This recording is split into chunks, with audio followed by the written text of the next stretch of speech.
कर रहे हैं। सर, आपसे आजकल एक सवाल लोग पूछना चाहते हैं कि इस वक़्त जो पूरे पाकिस्तान के अंदर एक शोर मचा पड़ा है और लोग इस पे बड़ी बात करते नज़र आते हैं, मुख्तलिफ़ फ़ोरम्स पे ये मामला ज़ेर-ए-बहस है कि नए सूबे बनने जा रहे हैं। हालाँकि सरकारी तौर से अभी तक कोई ऐलान या कोई अच्छा, स्टेटमेंट नहीं आया है। कल मैंने आपको शायद पता हो या नहीं पता हो, ये सूबों वाली बात सबसे पहले मैंने की थी। ये कोई 5-10 7-8 साल पहले और मैं इसमें बिल्कुल फ़र्म बिलीव करता हूँ कि सूबे बनने चाहिए।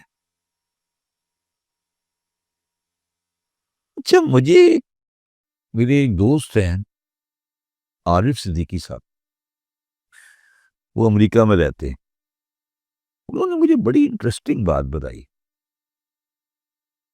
और पता नहीं वो किस हद तक सही है, मैं बयान कर देता हूँ।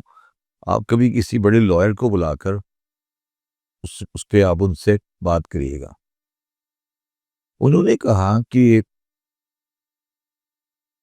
जो प्रमोशन होती है किसी बंदे की जनरल से फील्ड मार्शल, तो फील्ड मार्शल के पास ये पावर होती है कि वो कुछ फैसले आइन से मावरा कर सकता है।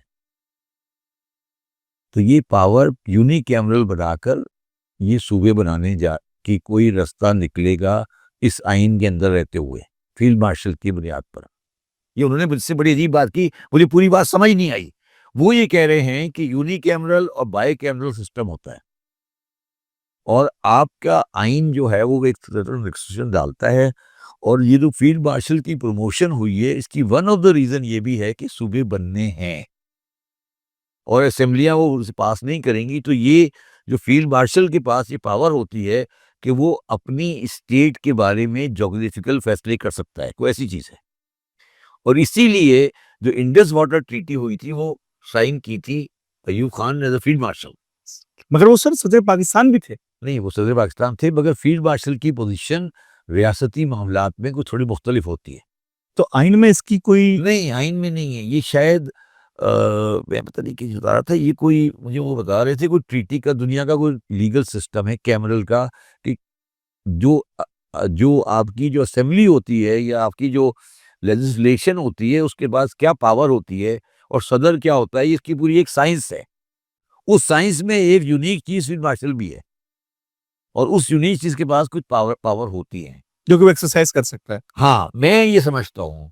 मुझे ये लग रहा है कि ये कहानी अपने इख्तिताम पे पहुंच रही है। मगर सर, इसको देख के जो हमें बातें सुनने में आ रही हैं वो ये कि सिंध के अंदर बड़ी रेजिस्टेंस दिखाई दे रही है। जो यहाँ की इक़्तिदार में मौजूद जमातें हैं और कौम परस्त जमातें हैं, वो इसकी मुखालफत में खड़ी होती दिखाई दे रही हैं। कौम परस्त जमातों की क्या हैसियत है सिंध में? 400 वोट की हैसियत नहीं है उनकी। बड़ी अच्छी बात एक दिन पीर बगाड़ा साहब ने कही थी। उन्होंने कहा कि मुझे लोग कहते हैं कि मैं कुछ इदारों का मुलाजिम हूँ। तो उन्होंने कहा हो सकता है मैं मुलाजिम हूँ, तो जब भी मैं उन इदारों से कोई पैसे लेने जाता हूँ तो मुझसे आगे लाइन में कौम परस्त जमातें लगी होती है। ये मैंने जब आपको बता दिया ना बयान, इससे ज्यादा आपको आपको उनकी कोई हैसियत नहीं। कौम परस्त जमातों की कोई हैसियत नहीं। उनके 500 वोट नहीं है। पेशतर तो इलेक्शन में भी हिस्सा नहीं ली थी। नहीं नहीं, अगर लेके देख लें क्या करना है। जेम्स सैयद साहब ने कि बच्चे हैं वगैरह, क्या हैसियत है उनकी। सर, अभी एक रिसेंट आपका इंटरव्यू बड़ा फेमस हुआ